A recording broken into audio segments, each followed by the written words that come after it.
30 days. 5 for 5. 5 for 5. Worship night. Good Friday service. Good Friday. And you kicked off a series last week. Yes. John 15. John 15. We're going to talk about that in a little bit. Yeah. But this week is slammed.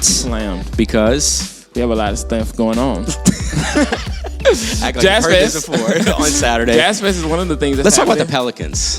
Does anybody care about basketball? I care about basketball. I do. I love Jose. I say Pelicans in 7. In 7? No. Not this Jose. That's Josue. No, I'm talking about Jose that plays on the basketball I know, but team. his name is Josue. Oh, yeah, So- not you. No. Yeah. I know. Do you hoop? No. No? I'm sorry. I think Pelicans in 7. I got Phoenix in 6. Oh, no. Why? Yeah. Why? We're playing at home on Thursday night. You really going to take Phoenix here? If I had to put my money on it, yes. Oh, God. Please don't. Chris Paul. Please don't stop and follow the podcast because of that.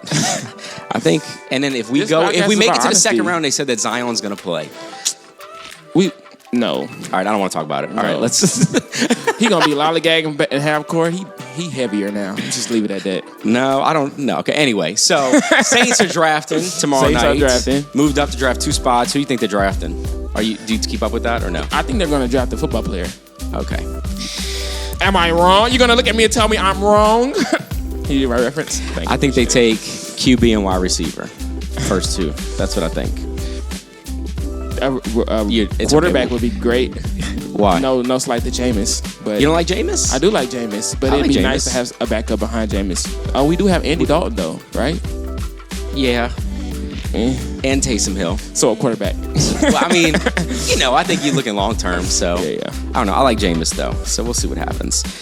All right. So anyway, I was looking at the stats this week for the podcast, and can I just say, we are 80 listeners away from 30,000 streams and downloads. Are you serious? I'm serious. Come on, somebody. That's 80 wild. streams From away. around the world. From around the world. I'm thinking like what? 30,000 streams and downloads. Sheesh. Is that insane? Can we just give God a hand clap Hey, of praise? Shout out to all of our listeners from around the globe and from the area. We love y'all. Yes, and here's the thing. I like, and you like, we like feedback. We do right? like feedback. I like feedback.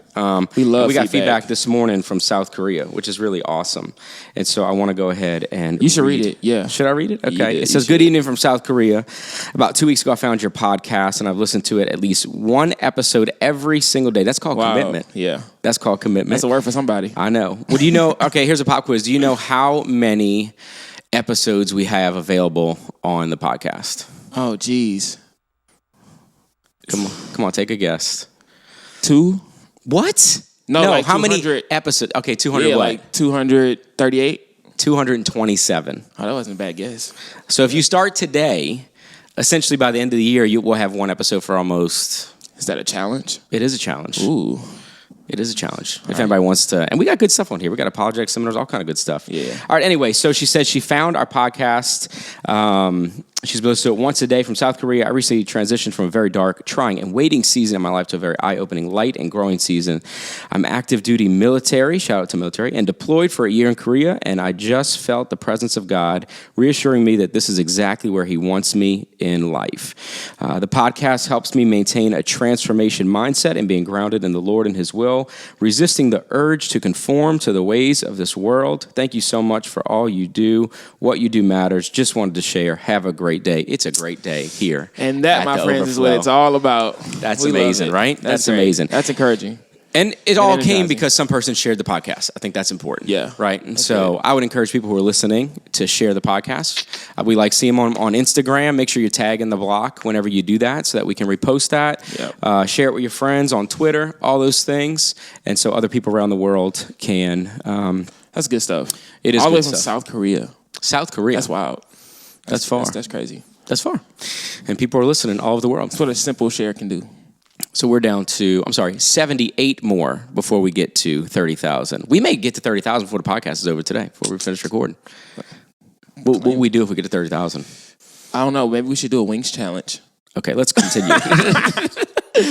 Give the people what they want. I know. The other thing is that we're about to head into summer, and we've been planning some amazing stuff for the summer. I'm super pumped about. Yes, it'll be fun. So, but just today, we posted something that we're doing in a couple weeks. What are we doing? We're doing a movie night We rented out a whole theater. We're going to watch Doctor Strange together.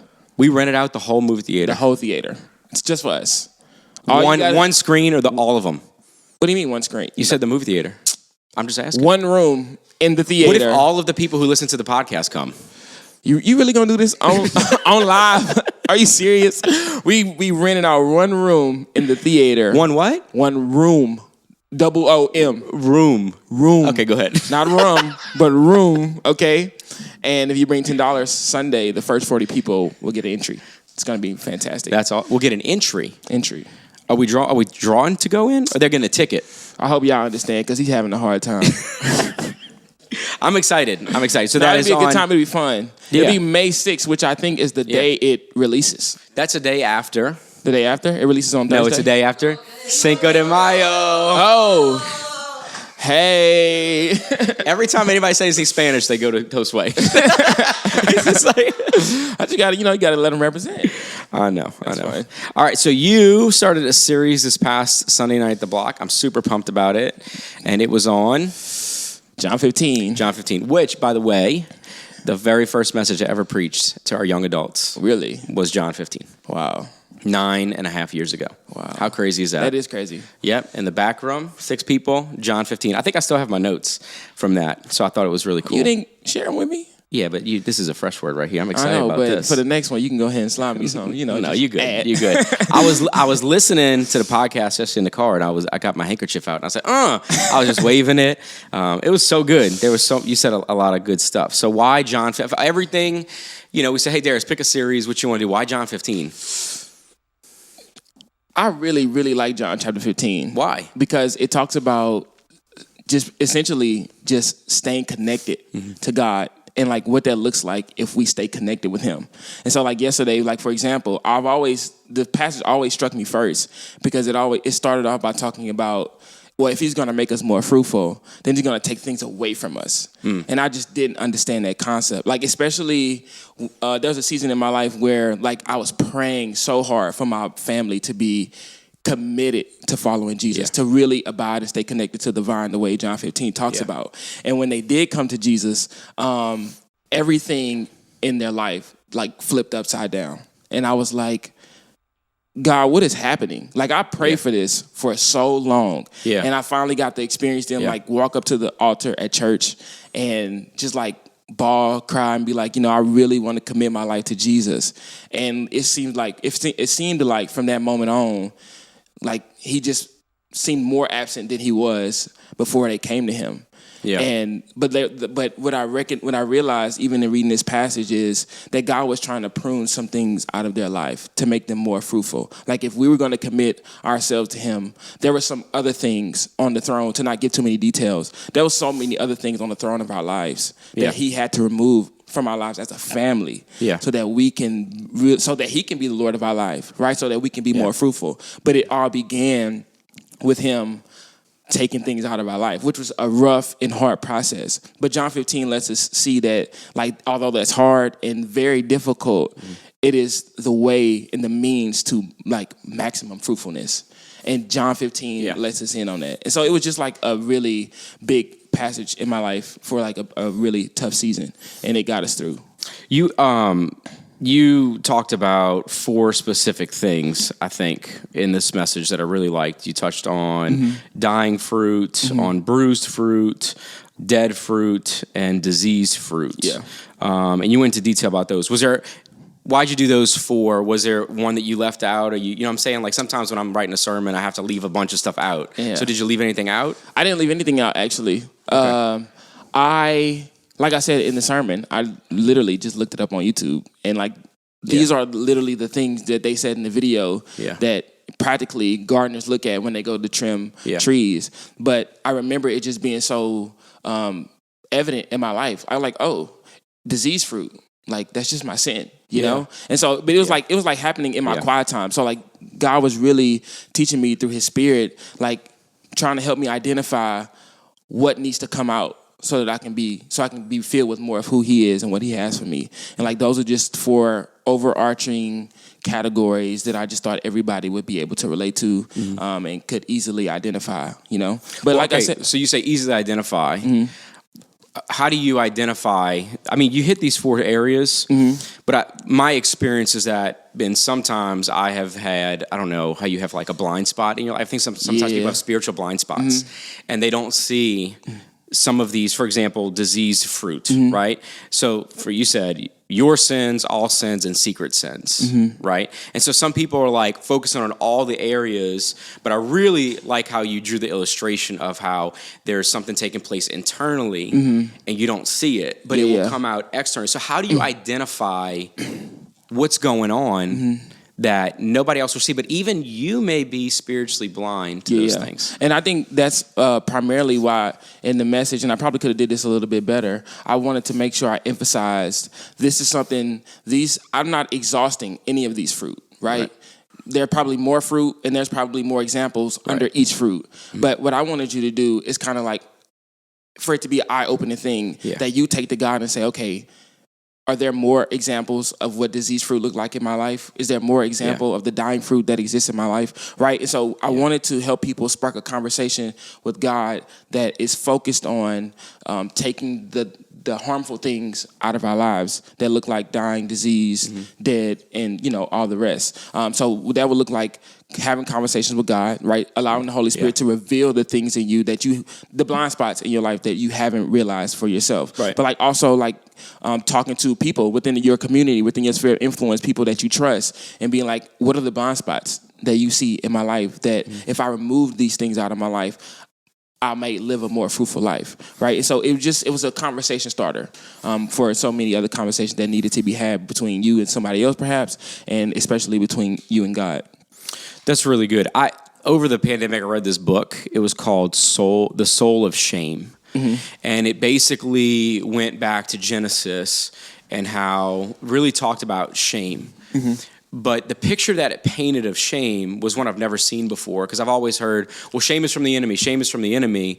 But there is a good type of shame that leads you closer to the Father than away from the Father, And I think that when I start thinking about like these sorts of things, like your sins, all sins, secret sins, and having those conversations with people, I think a lot of people are like afraid of the shame that could come from that. And immediately they're like, oh no, this is horrible. Like I shouldn't feel this way. Like God loves me. But God uses that in a positive way, because it's like if you're in community and you feel that shame of your sin, it should lead you closer to the Lord and not away. But Satan takes that shame. Right.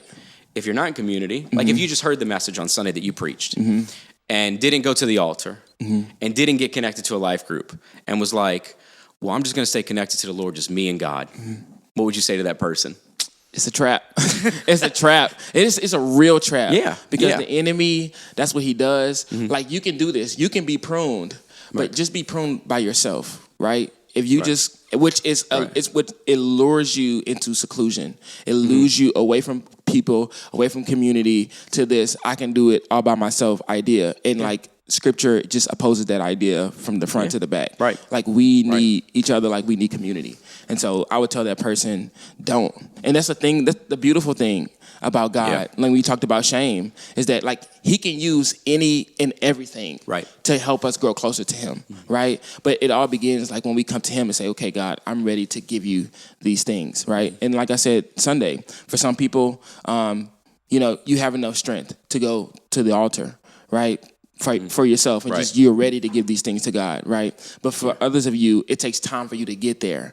It takes time for you to relinquish the grip that you have on bad fruit. So it's going to take more time. It's going to take more conversation. It may take more therapy. It may take more counseling. But every step is important. Every step is one step closer. And the thing about God is he's patient. He's kind. He's long-suffering. So he's willing to walk you through the process. It's not just when you finally get over the hump. He celebrates with us each step of growth, each step of freedom until it's something of the past, right? It's just walking with him. Yeah. And I think I've been walking with the Lord, I don't know, what are we at, 16 years now, 18 years now, right? But it's been a process of saying, yes, I receive that. I think it's hard for somebody to receive that, to be honest with you. To understand that God is all of these things when there may have been church hurt. which happens all the time, and it's going to happen again. It's going to happen in our, it's going to happen in every church, every ministry, that when you lean into community like we're talking about, you know, what? But that's relationships in general. Right. Like right. our relationship with the church is no different than a marital relationship, right? Which is what we esteem as the highest form of commitment and intimacy is marriage. But even within marriage, you're going to get hurt. Like your spouse is going to hurt you. Yeah. Intentionally and unintentionally, you're going to get hurt. But that's not an excuse to like jump ship from the marriage, right? Yeah. It's a reason to like, it can be used, like the situation can be used to grow deeper in intimacy with your partner if it's handled correctly, if you reconcile correctly, right? It's the same way with the church. Like, you know, sometimes I do this bad thing where like I only give it in a perfect world, you know, like come in, get biblical community and everything's going to be great, right? But like when you come in, the reality is we're all sinners and like we all need Jesus. And so someone is going to step on your toes. Someone is going to make it harder for you to be pruned when you thought they were going to help you make it easier, right? But my encouragement to you would be don't jump ship. Be married to Christ first. And then be married to the church who carries out his mission. And it's going to be hard. People going to step on your toes. But at the end of the day, you know, if you stick with it, if we stick with it, and we show love and kindness and grace to one another, then we can be the community that we've been called to be. It's like Psalm 92, planted in the house of the Lord, they will flourish in the courts of our God. Yeah. Planted. Right? Yep. Flourishing comes from being planted. As you're talking about, you're planted in your walk with the Lord, but then taking it a step further in your practicalness of walking with people. You planted in God's house, then the flourishing comes. And I expressed this, I think, in our last series about how it's just so concerning to me in today's culture. Everybody's jumping, and I think COVID didn't cause this. It accelerated this in our culture because people started jumping online, and then when we came back in person, people were like, "Oh, I can jump in person too," right? And so where there's a lack of planning, there's a lack of flourishing in there. And so I think it's super important, you know, for everybody to hear exactly what you just said, that it's a marriage. It's a marriage. It's a commitment. You know, like, I think a good question would be like, are you committed to this community? And what fruit is there to show of that commitment? Yep. Right? Like, yeah, I'm committed. I go to church. Okay, that is the bare minimum. Right? And then what is more commitment? What does that look like, you think, for our ministry specifically? I think life groups is a big thing, right? So like not just showing up on Sundays, but really because life groups makes us smaller, right? And it helps you go deeper with just a few individuals, which is you know, essential. I think serve if you're committed to the body, then like you're serving, because when you serve, then you're helping out with the mission of the church, right? Whether that's if we're doing something within the four walls of the building or we're outside doing mission work, whether we're going to feed the homeless or, you know, whatever we do outside of the city, help build homes, that kind of thing. There's plenty of other ways that, you know, and opportunities come up. I was even thinking on Monday. Like y'all went to Baton Rouge on Monday, right? Yep. And that may seem something like, oh, I'm not interested in this. But for me, honestly, I don't even look at the event as the thing. I look at the time together as the important part of everything that we do. Like when we would go to conferences and stuff like that, I don't really, it's great, whatever. They're amazing. The best part for me was driving together somewhere and spending time. It's the same thing in marriage. Like I'm sure there's been things that your wife wanted to do that you didn't necessarily care to do. Every day. You went... Yes, you get in trouble. Doing the dishes, I'm learning. But a lot of times I'm willing to bet that you go because it's not about what we're going to do. It's about time spent with her. Right. Same thing in community, right? I don't necessarily want to go do the thing. I don't necessarily want to go see Doctor Strange because I'm not that big of a Marvel fan. Wait, hold on. I'm just using that as an example. No, that was an example. Was that a confession? I am definitely going. I love Marvel. I've seen all the movies. Don't crucify me in the comments, okay?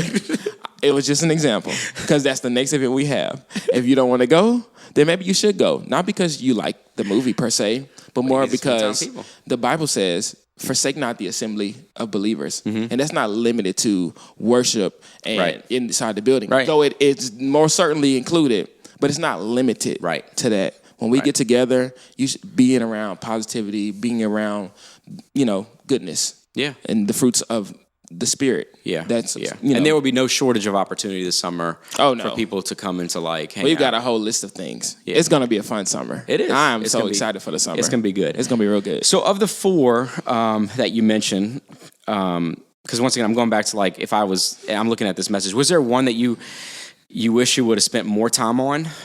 or one that sticks out to you more than the others? I thought the examples that you gave for each of them were really good. I like the example of Netflix, of things that are not bad in and of themselves, but you making these things, or, you know what I'm saying? Or tapping into things within those things that are not necessarily life-giving, for example. But and any of them that stood out to you? I think that one probably I could have spent more time with, because I think it's important for us to understand that there are good things, but the good things can turn bad. Right. Not so much for everybody. Yeah. But for me, Right. I allowed a good thing to go sour because I didn't steward it well. You know, if it's money, like I make a lot of money, but like I don't make a lot of money. Again, this is an example. Yeah. If you're making a lot of money, which is great because you're making a lot of money, but you don't steward your money well, then now you're in debt and all these things because you weren't a good steward. You turned a good thing, a good opportunity to make money, to invest, to grow in your finances, a bad thing because you didn't steward it well. You just throwing money all over the place, right? And the list can go on and on. Yeah, right? I remember there was a missionary who told us, we were on a mission trip one time, and somebody in the group was like, "Oh, the Lord blessed me with like this big TV," and the guy we were living with was like, "When you were blessed, did that make you spend more or less time with the Lord?" And they were like, "That's good." Well, I mean, he was like, "Maybe it's not a blessing." I said, "Dang."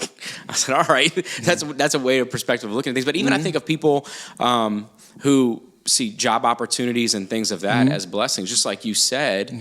Ultimately, if they pull you away from community, if they pull you away from the assembly, they pull you away from your connection to the Lord, it's like, are these really good things, or are they temptations, or do we need to have boundaries in our lives? I don't know. No, that's good because I don't know. I think when we have these type of conversations, when we have these types of conversations, it forces us to examine all the things in our life. Yeah. Like what's actually a blessing and what's actually detrimental. You know what I'm saying? Like, what do I like that's not fruitful for me? You know, that I just need to allow God to like prune out of my life, And everything that he prunes isn't always going for good. Right. Maybe it's just going for a season.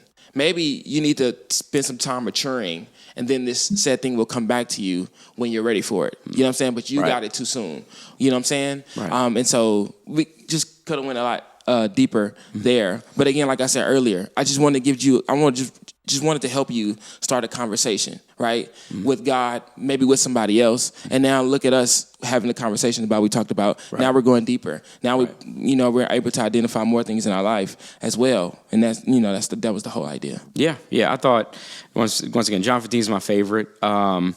Less is more. You said this: if we don't know what pruning is or the purpose of pruning, we'll give the enemy credit for what God is doing. Yes. Go into that just a little bit.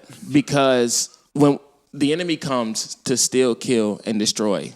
Right. And so when things are being taken out of your life, the normal or the common response that I've come accustomed to hearing is the devil busy. He all in my life. He's just making it so hard for me. I can't win. Just everything. Yeah. I'm losing relationships. I'm losing this and that and the other. But it's like, maybe it's not the enemy. Maybe it's God doing a good thing, taking away bad things that you just love. Right? Because we love that, some of the things that he wants to take, we love them because we spent time with them. We've invested in them, right? We're emotionally attached to these things. Right. And God is saying no matter how attached to these bad things, these bad fruit that you are, they're detrimental to you, right? Which is why we identify pruning as God's love and favor, because no matter how much he sees... Well, that's a mature perspective. Yes, but that's what I'm saying. It takes somebody to get to that place. Right. And from a mature perspective, to somebody who's kind of like struggling with this idea of pruning, right? Because it was hard for me at once, right? Yeah.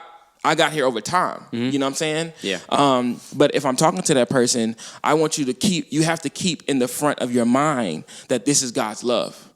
It doesn't feel like love. It feels like hurt. It feels like he don't care about me. It feels like he don't care about the things that I care about. Right. But he's like, no, he cares more about you than you even care about yourself. He loves you more than you even love yourself. So he won't even allow you to love and commit yourself to these bad fruit. Because if you continue to commit yourself to these bad fruit are going to lead you to a place you never thought you'd be. Right. It'll lead you to a place you never thought you see yourself being.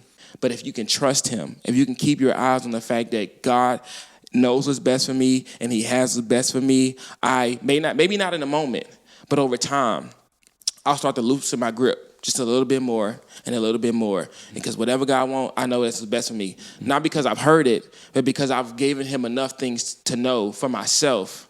No, this is a good thing. A hard thing, but a good thing. So the majority of the message was focused on pruning, obviously. Right.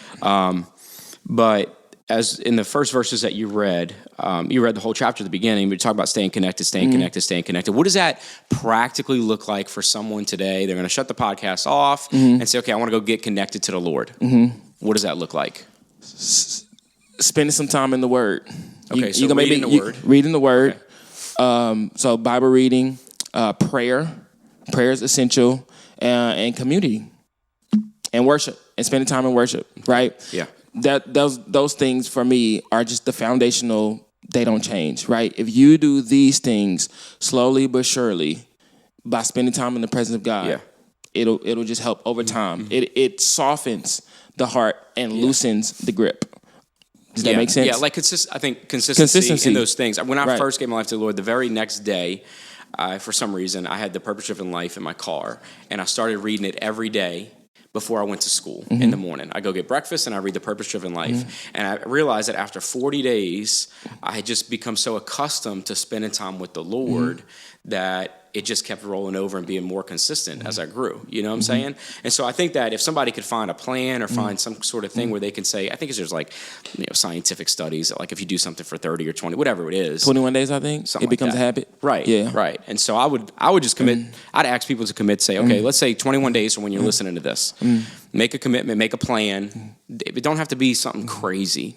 Like, hey, 5 chapters a day. Like that's, you're not going to. Yeah. And it's super practical. Like the 4 we just talked about isn't anything new. In fact, it's the same thing the church always tells us to do, like all the time when we run into strife and hard times, right? When we're trying to do better or like grow in our intimacy with the Lord. And I remember being in a season where that was just frustrating for me because I just felt like it wasn't working. Okay, maybe this does work, but can we do something different? Can we just try something new that's not these things that's going to help me grow? Right. But then we look into the scriptures from the beginning to the end. They've all done the same 4 things. They read, meditate on the word day and night. They pray without ceasing. Yeah. They did not forsake the assembly of believers, and they worshiped him, not just within the 4 walls of the church, not just in song, but also in song. But they also, whatever they did, they did it in a worshipful manner. So like if you're going to work, before you go in, just stop and just say a quick prayer. Lord, I want today to be a worshipful experience unto you. Whether it's a hard day at work or an easy day at work, I want my work to be worshipful and honoring and glorifying unto you. What you've done by saying that prayer is invited him, and you've acknowledged his presence in your life. So as you're going, though you didn't pray super long, and though you didn't read a bunch of passages, you made yourself aware of his presence. You've acknowledged his presence, and that will begin to make the world of difference as you go in your everyday life. And that's what it looks like to abide in him. Right. To stay connected to the vine, but you're making me get ahead of myself. I know. This is what y'all do to me. So, But the thing I've realized that one of the most spiritual things that I could do is eat with somebody. I know it sounds crazy, but Acts chapter 2, verse 42, talking about how the believers broke bread together daily. One of the things that gives me the most life and challenges me in my walk with the Lord is having a meal with a believer. Wow. You know what I'm saying? You're welcome. Like when you and I, okay, we go eat every Monday. You're welcome. Right. So, but having those times together with people and being strategic about it, it just recenters me. Yep. It just recenters me, and it reminds me of like, hey, I'm not alone. I'm doing this with somebody. We're walking together. I'm encouraged by them. Hopefully, they're encouraged by me, and things like that. I learn new things. Yep. And I know it's like we did a long time ago. We did a message on the table and how the church has moved away from the table into larger space gatherings, how it began around a table, literally breaking a meal. Yeah. And we've just, as time has gone on, we've increased the square footage of the space that we're gathering people, which is great, but we're declining in when we're meeting around a table. Yeah. And if you just meet around a table and prioritize that, like the believers did daily, daily. I think that's important. Yep. And for me, I'm in a different season of life. It's very challenging to daily meet around a table with people other than my children and my wife. Like that is my meeting, right? But in a young adult years, like, dude, like, come on, man. Like, you can meet around tables, plural, daily. You know what I'm saying? And so I think, anyway, that's where people spend all their monty. But that's a whole nother conversation. Yeah. But all right, so leave us off with something good. Just one thing you want people to know about the message. If that, this is a recap. I think the whole sermon can be summarized in one word. What's that? Sanctification. This is sanctification. The churchy word for pruning is sanctification. When you're growing to be more like Jesus and things start. It's a Christianese word right there. What does that mean? Sanctification? Yeah. To be more like Jesus. So the more things in your life that doesn't look like Jesus are removed, the more you begin to look like him. You begin to sanctify yourself to look holy. And who is holy? He is holy. Right. It's sanctification. Awesome. All right, last question. Favorite Marvel movie? Since you have seen them all. I have. And you're not lying when you said you're not going to. I'm not. I've literally seen them all. But it's hard not to say Endgame. Endgame? Was just so good. It was just so favorite good. Marvel character. So that's your favorite movie. Who's your favorite character? Black Panther? Black Panther. Rip T'Challa. All right. Favorite movie was the Endgame, but other than that? Probably Wakanda. Yeah? Okay. Yeah. All right. You didn't like What's yours? Did you watch Spider-Man, the last one? Yes. The last one was It was good. It was The good. last one was really Tom good. Holland has grown on me. Okay. I like it. it. I thought Spider-Man was good. Taj watches Black Panther probably once a day, so You over it? Last question. What's your favorite Spider-Man? Who is your favorite Spider-Man? I don't know. Wow. I don't know. That's hard. There's a Spider-Man named I don't know. Okay, you know what? I'm just asking. I'll be at the Marvel movie. I'm excited. Yeah, it'll be fun. So it's gonna be good. Stuff. All right. See you guys on Sunday night at the BLOC. Yep. Oh, we're having breakfast. Oh, We are having breakfast for study night, so show up. we're having it before service or after service? After service. Okay. What kind of breakfast? Breakfast. We'll show up to find out. Okay. Show up to All right, find we'll out. see you Sunday night. Here we go.